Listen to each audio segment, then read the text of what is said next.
ओम श्री विष्णवे नमः। सभी लोग सुबह और शाम पूजा करते हैं, पाठ भी करते हैं। और कुछ लोग तो ऐसे होते हैं जो दोनों समय सुबह और शाम अपने आराध्य, अपने इष्ट की पूजा करते हैं, उनके मंत्रों का जाप करते हैं। लेकिन पूजा करते वक्त कुछ ऐसी वस्तुएं होती हैं जो किसी विशेष देवता या देवी को ही चढ़ाई जाती हैं। कुछ ऐसी वस्तुएं भी उपलब्ध होती हैं पूजा पाठ की सामग्री में जो प्रत्येक देवी या देवता को नहीं चढ़ानी चाहिए। आज हम इसी तथ्य के ऊपर चर्चा करेंगे कि कौन कौन सी विशेष वस्तुएं, कौन कौन से विशेष देवी या देवता को चढ़ानी चाहिए। इससे आपको दोष लगने की बजाय पुण्य फल की प्राप्ति अवश्य होगी। सुनिए ध्यान से। सबसे पहले गणेश जी से शुरू करते हैं। गणेश जी को तुलसी पत्र भूल कर भी नहीं चढ़ाना चाहिए।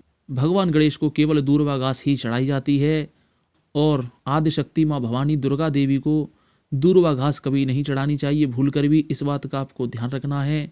घर के अंदर कभी भी बड़ा शिवलिंग नहीं रखना चाहिए। घर में जब भी आप शिवलिंग रखें केवल अपने हाथ के अंगूठे के बराबर ही आपको शिवलिंग रखना है, तभी आपकी पूजा, आपका पाठ सार्थक सिद्ध हो सकता है।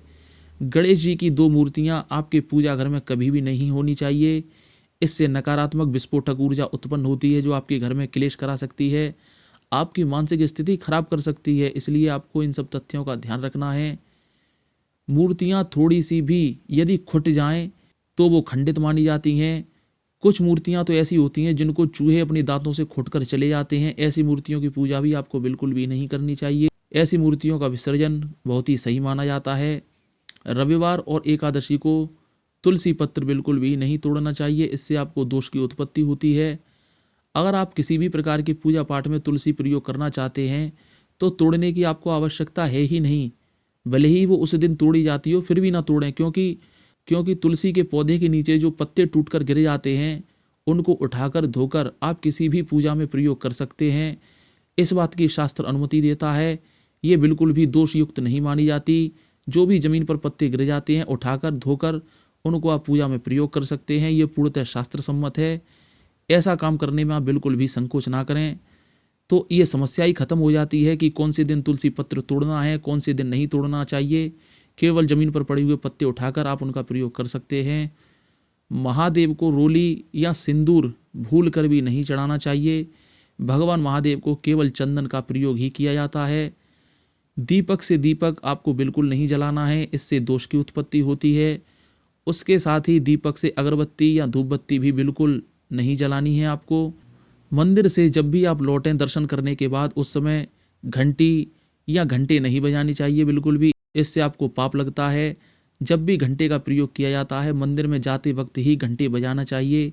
वापस लौटते वक्त घंटे घड़ियालों का प्रयोग बिल्कुल भी नहीं करना है आपको।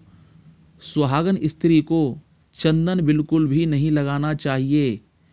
कुछ महिलाएं ऐसी होती हैं जो सुहागिन होते हुए भी चंदन का प्रयोग कर लेती हैं। ये पूर्णतः गलत है।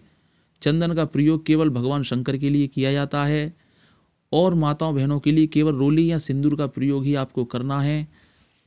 भगवान गणेश को तुलसी क्यों नहीं चढ़ाई जाती, इसका वीडियो आपको डिस्क्रिप्शन में मिल जाएगा। पूरी कहानी उसमें बताई गई है। अभी कुछ समय पहले मैंने भगवान गणेश का महोत्सव किया था 10 दिन तक। उन 10 दिनों में मैं पुरोहित पद पर कार्यरत था।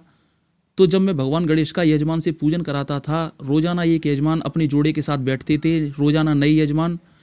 तो वो अपने घर से पंचामृत बनाकर लाते थे भगवान श्री गणेश के लिए। तो उसमें तुलसी पत्र हुआ करता था।